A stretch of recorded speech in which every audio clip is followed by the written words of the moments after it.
ఈరోజు ముఖ్యమంత్రిగా సిఎల్పి నాయకుడిగా మనల్ని ఎన్నుకుంటే మనం ఇవాళ ఉన్నాం. ఇవాళ సంపూర్ణమైన మెజార్టీతో మనం అధికారంలోకి వచ్చినాం. కానీ వాడొకడు వీడొకడు మోపయ్యి అట్లెట్లుంటది, 6 నెలలనే పోతుంది, 3 నెలలనే కూలుతుంది అని అంటారు. నేను అడుగుతున్న మిత్రులారా, అంత మొనగాడెవడని రాష్ట్రంలో ఉండా మన ప్రభుత్వాన్ని పడగొచ్చేటోడు? ఒకవేళ మన ప్రభుత్వాన్ని పడగొట్టాలని ఆలోచన చేస్తే ఈ పక్కనే కూతవేటు దూరంలో ఉన్నది ఫామ్ హౌస్. కాంగ్రెస్ పార్టీ కార్యకర్తలు అనుకుంటే ఫామ్ హౌస్ గోడలు కాదు, ఇటుక పిల్లలు కూడా మిగలవు బిడ్డ.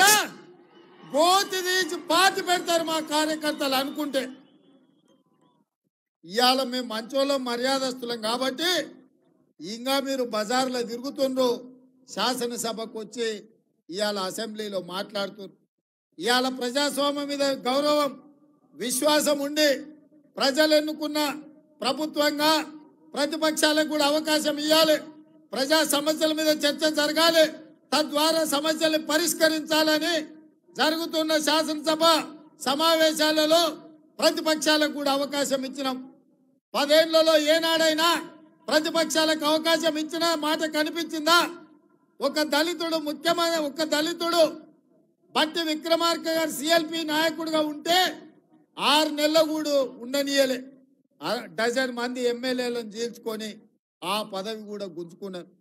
ఇవాళ పేదవాడు పదవిలో ఉంటే ఓర్వలేని మీరు ఇవాళ ఒక రైతు బిడ్డ, రైతు కుటుంబం నుంచి వచ్చిన నేను ఆ ముఖ్యమంత్రి కుర్చీలో కూర్చుంటే మీ కడుపు కాలుతుందా, మీ కళ్ళు మండుతున్నాయా అని నేను అడుగుతున్నా.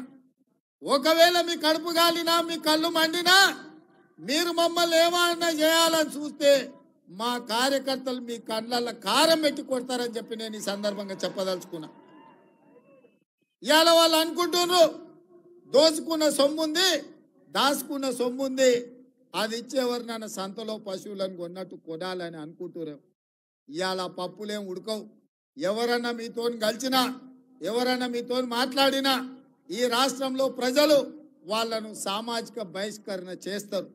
అందుకే ఇవాళ మేము వచ్చిన నుంచి ప్రతి సమస్యను అవగాహన చేసుకొని ప్రతి చిక్కుముడిని విప్పించి ఇవాళ తెలంగాణ రాష్ట్రంలో తెలంగాణ ఉద్యమంలో విద్యార్థులది, నిరుద్యోగ యువకులది అత్యంత కీలకమైన పాత్ర. తెలంగాణ ఉద్యమంలో ఉస్మానియా, కాకతీయ యూనివర్సిటీల విద్యార్థులు ముందు బాగానే నిలబడి తెలంగాణ ఉద్యమాన్ని ముందుకు నడిపించి వందలాది మంది యువకులు ఆత్మత్యాగాలు చేసి ఈరోజు తెలంగాణ రాష్ట్రం సాధించుకున్నారు. మరి రాష్ట్రంలో 2 లక్షల ప్రభుత్వ ఉద్యోగ ఖాళీలు ఉంటే